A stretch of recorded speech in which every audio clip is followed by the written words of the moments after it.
Hello guys, welcome to my YouTube channel Study with Bud Sir. I am Kalra Bud. This is fourth lecture of BBA semester 2 subject macroeconomics for the managers. Unit 4 is all about macroeconomic policies. First of all, we have to understand about a fiscal policy. What is the fiscal policy? Then in simple terms, fiscal policy refers to the governing body's spending and taxation to influence the economic conditions, mainly the macroeconomic condition. It includes the employment, inflation, aggregate demand for the goods and services, and economic growth. The, the question is how much income it receives through the taxes and how much it is spent on the defense, welfare and the education. For that, what government decide to distribute these taxes to the country's wealth, country's education or country's defense system. This is known as simple in terms of fiscal policy. Hindi में समझा जाए तो what is the fiscal policy, तो जो government taxes के through कमाती है बराबर, उसको डिफेंस में, वेलफेयर में, एजुकेशन में, मतलब कि कंट्री के लिए कैसे यूज़ करना है, कितने पोर्शन में यूज़ करना है, उसको फिस्कल पॉलिसी बोलते हैं बराबर. एकदम इजी टर्म था समझने के लिए. If you want to write in detail then you can take this screenshot of this page and you can write this thing, right. If in your examination they can ask what is the fiscal policy, then you can go through this data. What are the fiscal policies objectives? अब fiscal policy जब government tax collect करती है, tax को अगर आपके लिए use करना चाहती है, एजुकेशन में यूज़ करना चाहती है, हेल्थ में यूज़ करना चाहती है, या फिर आपको डिफेंस के लिए, अपनी मिलिट्री के लिए यूज़ करना चाहती है, मतलब यूज़ तो हो रहा है, सीधी सी बात है, सिटीजन के लिए, कंट्री के लिए, तो उसके ऑब्जेक्टिव क्या है. तो एक तो इकोनॉमिक ग्रोथ मिलेगा बराबर, उसका एक्सप्लेनेशन मैंने दिया है, यू कैन राइट बराबर. दूसरा मैंने फुल एम्प्लॉयमेंट, इससे हो जाएगा, लोगों को एम्प्लॉयमेंट मिलेगी, लोगों को काम धंधा मिलेगा, लोगों को भी राहत मिलेगी. आप है ना देश का डेप्ट कंट्रोल कर पाओगे, जो खर्चे हैं ना जो अपने को भरने पड़ रहे हैं उसके ऊपर कंट्रोल होगा, और अपना जो डेप्ट है ना वो धीरे धीरे ख़त्म हो सकता है. ठीक है, रीडिस्ट्रीब्यूशन हो सकता है, जहाँ पे जो प्रॉपर वे से काम नहीं हो रहा, जो सेक्टर कम है, like we can take the example of education. Education चाहिए वैसा नहीं है, then due to the fiscal policy government can improve in the education also. ठीक है, आगे है कंट्रोल इन्फ्लेशन. कोई जगह पे ऐसा होता है कि मंदी आ जाती है जिसको इन्फ्लेशन बोलते हैं, तो inflation can be cured. Short time के लिए तो शॉर्ट टाइम के लिए, बट वो क्योर हो सकता है. आगे बढ़ते हैं.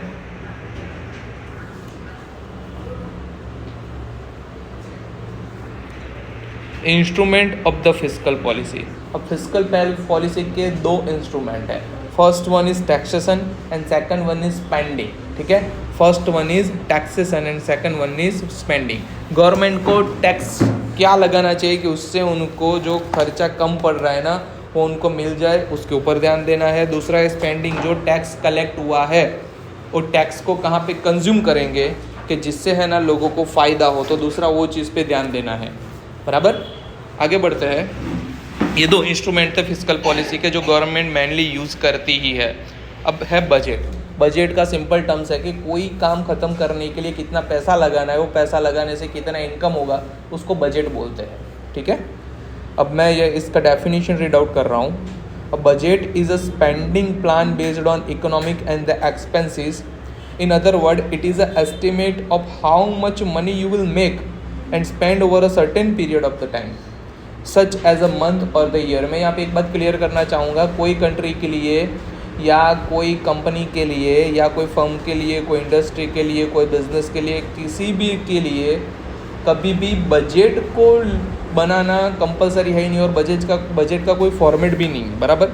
इसके लिए बजट है ना नॉन मैंडेटरी है, नॉन नेसेसरी है. ज़रूरत पड़ती है तो लोग बनाते हैं, ज़रूरत नहीं पड़ती तो लोग नहीं बनाते. सिंपल सा ये फंडा है इसका. इसलिए आगे है कंपोनेंट्स और the structure of the budget. तो गवर्नमेंट का जो एक एग्जांपल लिया अपने ने कि गवर्नमेंट के बजट में क्या क्या होता है, उसका स्ट्रक्चर कैसा होता है, बराबर। कंट्री कंट्री के हिसाब से, फर्म के हिसाब से, बिजनेस के हिसाब से, इंसान के हिसाब से जो बजट बना रहा है ना, तो उसका बनाने का मेथड अलग हो सकता है। मैं ऐसा बोलना चाह रहा हूँ कि उसके कंपोनेंट्स, उसका स्ट्रक्चर डिफरेंट हो सकते हैं। उसकी ज़रूरियात के हिसाब से वो उसको चेंज कर सकता है। अपने यहाँ पे जाएंगे बजट रिसिप्ट, बजट एक्सपेंडिचर। उसके अंदर दो है, एक तो revenue receipt, capital receipt. Budget expenditure में है रेवेन्यू एक्सपेंडिचर और कैपिटल एक्सपेंडिचर। पहले तो समझेंगे कि रेवेन्यू रिसिप्ट होती क्या है। They are the receipts that neither create any liability nor cause any reduction in the government asset. Government assets को कम भी नहीं कर रहा है और ना ही कोई लायबिलिटी को बढ़ा रहा है। अगर ऐसा कोई कंसेप्ट है ना, तो उसको रेवेन्यू रिसिप्ट बोलते हैं। दूसरा है capital receipt. They are the receipt that either create liability और cause a reduction in the assets. Liability बढ़ा सकता है या तो जो गवर्नमेंट की जो असेट्स है ना, उसको कम कर सकता है। अगर ऐसा कुछ हो रहा है ना, तो उसको कैपिटल रिसिप्ट बोलते हैं। बजट एक्सपेंडिचर में दो है, revenue expenditure. They are expenditure that neither create any assets nor cause any reduction. ना ही वो क्या बोलते हैं,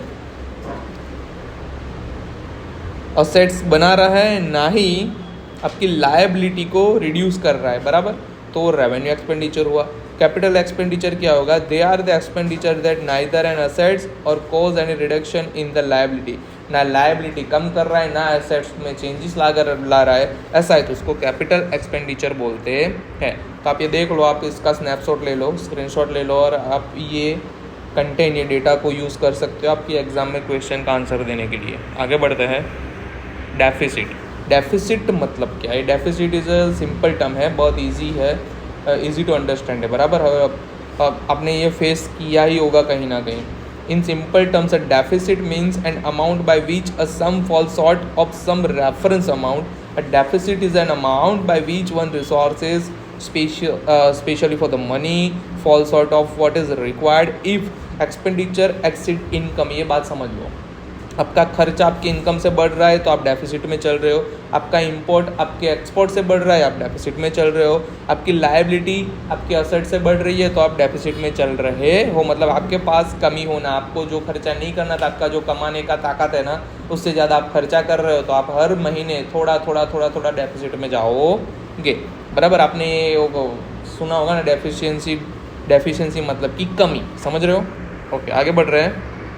types of deficit in India, उसमें 7 पॉइंट नहीं है, 7 पॉइंट गलत लिखा गया है। 7 पॉइंट एक्चुअली में नेक्स्ट पॉइंट है, लेकिन यहाँ से मैंने गलती से लिख दिया है, ठीक है। Budget deficit, revenue deficit, physical deficit, primary deficit, effective revenue deficit और मॉनेटाइज फिजिकल डेफिसिट। आप ये देख लो, आपको इसके बारे में लिखना है। अब जैसे कि बजट डेफिसिट क्या है, तो total expenditure as reduced by total receipts, बराबर। तो ये मैंने लिखा है, वैसे आपको लिखना है। अगर आपको इसके बारे में और डिटेल में लिखना है तो आप अपनी बुक थ्रू जा सकते हो। मुझे इतना इम्पोर्टेंट नहीं लगा, इसलिए मैंने ज़्यादा इसको डिटेल में एक्सप्लेन करने की कोशिश नहीं करी है, बराबर। अब है monetary policy. Monetary policy is adopted by the monetary authority of country that controls either the interest rate payable on very short term borrowing और द मनी सप्लाई। अब मॉनेटरी पॉलिसी मतलब क्या? इंटरेस्ट रेट को control करना और money supply को maintain करना। Money ज़्यादा हो गया तो भी तकलीफ हो जाती है, मनी का फ्लो कम हो गया तो भी तकलीफ होती है, दोनों को बैलेंस करना, इसको बोलते हैं monetary policy, which is done by a monetary authority of any country. Okay, so objective क्या है मॉनेटरी पॉलिसी? इसके बहुत सारे ऑब्जेक्टिव, आपको जितने याद रहे आप उतने लिख सकते हैं, बराबर। तो पहला ही है, एक क्रेडिट एक्सपांसन करता है, एक क्रेडिट कॉन्ट्रैक्शन करता है। ज़रूरत पड़ती है तब पैसा मार्केट में ज़्यादा लोन से मिलने लगता है, और ज़रूरत पड़ती है तब, मतलब कि कंट्री को ज़रूरत पड़ती है जब लग रहा है कि अभी ज़्यादा लोन हो रही है, ज़्यादा लोग उधार ले रहे हैं, तो उस पर कंट्रोल भी ला सकते हैं। तो कॉन्ट्रैक्शन और expansion done by monetary authority, right. आगे है अटेनिंग प्राइस स्टेबिलिटी, इससे प्राइस स्टेबल रहती है। प्रमोटिंग इकोनॉमिक ग्रोथ, इससे इकोनॉमिक ग्रो कर रही है। एनकरेजिंग सेविंग एंड इन्वेस्टमेंट, इससे लोगों को इन्वेस्टमेंट करने का और सेविंग करने का एक मौका मिलता है, लोग उसके थ्रू आगे बढ़ते हैं, ठीक है। कंट्रोलिंग द बिजनेस साइकिल, आप अपनी बिजनेस साइकिल को कंट्रोल कर पाओगे। ज़रूरत नहीं लग रहा वहाँ पे आप खर्चा कम कर दोगे, तो कहाँ से पैसा बन सकता है उस मोड पे सोचने लगोगे। प्रमोटिंग द एम्प्लॉयमेंट, आप है ना नया कमाने के रास्ते ढूंढेंगे, या फिर मैं ऐसा बोल सकता हूँ कि आप नई जगह ढूंढोगे जहाँ से you can earn more money. फिर डिमांड को मैनेज कर पाओगे आप, ठीक है। फिर आप इंफ्रास्ट्रक्चर डेवलप कर पाओगे if you can manage your monetary policy very well. ठीक है, तो इतने थे जो मैं बोल सकता हूँ कि आप लिख सकते हो for your this question objectives of the monetary policy. बराबर, उसका एक्सप्लेनेशन भी मैंने लिख के दिया है और वही चीज़ मैंने आपको समझाया, तो आप ये डेटा भी यूज़ कर सकते हो आपके आंसर देने के लिए। आगे बढ़ते हैं। अब ये है क्वांटिटेटिव एंड क्वालिटेटिव मेथड। ठीक है, अब मॉनेटरी पॉलिसी को मेंटेन करने के लिए क्वांटिटेटिव और क्वालिटेटिव मेथड कौन से, ये क्वेश्चन है। बराबर, एक क्वेश्चन का आंसर आएगा जो मैं आपको बता रहा हूँ। एक तो है क्वांटिटेटिव मेथड। क्वांटिटेटिव मेथड में अंदर पूछ सकते हैं, जो छोटे छोटे पॉइंट है उसको भी एक्सप्लेन द टर्म ऐसा पूछ सकते हैं, ऐसा नहीं तो डेफिनेशन पूछ सकते हैं, या हो सकता है कि आपको एक पूरा ब्रीफ क्वेश्चन पूछ सकते हैं, कुछ भी पूछ सकते हैं। तो अपने ऐसे नहीं जाएंगे, अपने इस तरह से जाएंगे। बैंक रेट पॉलिसी, बराबर, कितना बैंक रेट्स रखना चाहिए कि लोगों को मुनाफा भी हो, लोग भर भी पाए और उससे बैंक कमा भी पाए और गवर्नमेंट भी कमा पाए। बराबर, ये था। लैंडिंग रेट, कितने परसेंटेज पे किसी को पैसा देना चाहिए वो डिसाइड होगा। ठीक है, लोन का अमाउंट। फिर है लीगल रिजर्व रेशियो, कितना अमाउंट रिजर्व रखना चाहिए अपनी इनकम में से कि अपने को आगे तकलीफ ना पड़े, और जब तकलीफ पड़ने की सिचुएशन आए तब जो अपने ने रिजर्व रखा है उसको कंज्यूम करके अपनी टेम्पररी तकलीफ को सॉल्व कर पाए, मनी शॉर्टेज को सॉल्व कर पाए। फिर आएगा SLR, स्टैट्यूटरी लिक्विडिटी रेशियो। फिर आएगा CRR, उसको बोलते हैं कैश रिजर्व रेशियो। बराबर, ये सब। फिर आएगा रेपो रेट। रेपो रेट मतलब क्या, कमर्शियल बैंक है ना, जब ज़रूरत पड़ती है ना तब अपनी सिक्योरिटी बेस्ड के RBI से पैसा मंगवाती है, उसको बोलते हैं रेपो रेट। और काफ़ी टाइम पे ऐसा उल्टा हो जाता है, रिवर्स रेपो रेट आता है। जब RBI को ज़रूरत पड़ती है ना तो कमर्शियल बैंक से पैसा लेती है, तो रेपो रेट रिवर्स हो जाता है, उसको बोलते हैं रिवर्स रेपो रेट। बराबर, ये जब दोनों रेपो रेट में चेंजेस आते हैं ना तब इंटरेस्ट रेट चेंज हो जाता है, और इंटरेस्ट रेट चेंज हो जाता है तो उसका इफेक्ट आपके EMI पे या फिर आपके टेन्योर पे पड़ता ही है।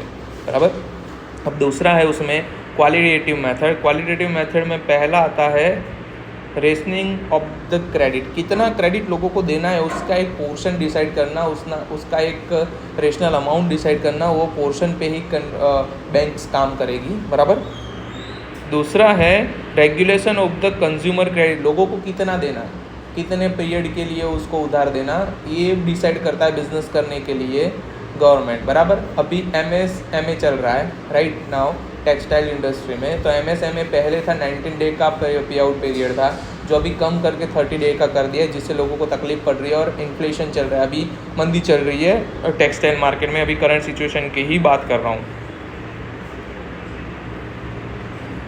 फिर है bottom line, monetary policy qualitative and quantitative methods aim to accelerate the growth and stability by controlling by the credit supply in the economy। अब ये ना बॉटम लाइन पे भी सोचता है कि कैसे सप्लाई को मेंटेन किया जाए, क्रेडिट सप्लाई को कैसे मेंटेन किया जाए, लोगों के पास पैसा रहेगा, एक कैश फ्लो रहेगा, तब जाके पूरा मार्केट सही से चलेगा।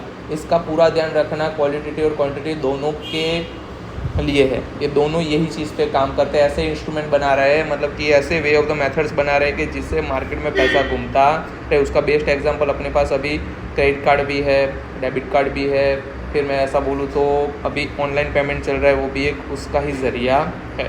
तो this is all about unit 4।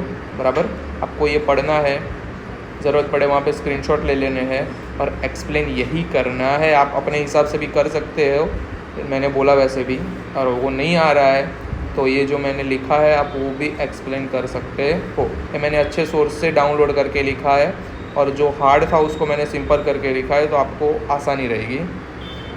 बराबर, पूरा यूनिट 4 भी कंप्लीट, मतलब कि आपका मैनेजर्स ऑफ इकोनॉमी जो सब्जेक्ट है in your semester 2 of the BBA, वो मैंने पूरा अपलोड कर दिया है। बराबर, कोई अगर आपको वीडियो देखना छूट रहा है तो आपको डिस्क्रिप्शन में लिंक मिल जाएगी। कोई अलग सब्जेक्ट का जैसे कि प्रिंसिपल ऑफ मैनेजमेंट 2 उसके पॉइंट से रह जा रहे हैं, उसका आपने अभी तक वीडियो नहीं देखा तो उसका भी आपको लिंक मिल जाएगा। बराबर, धीरे धीरे मैथ्स का भी आ जाएगा और कॉस्ट अकाउंटिंग का भी अपलोड हो जाएगा, और सस्टेनेबल डेवलपमेंट है उसका भी अपलोड हो जाएगा। इन शॉर्ट मैं ऐसा बोलना चाह रहा हूँ, BBA सेमेस्टर 2 का पूरा कोर्स अपलोड हो जाएगा, और इन योर एग्ज़ाम जब यूनिवर्सिटी की एग्ज़ाम आएगी तब उसके रिलेटेड जो IMPs रहेंगे, जो यूनिवर्सिटी के पेपर रहेंगे, उसका सॉल्यूशन भी यहाँ पे करवाया जाएगा। Thank you.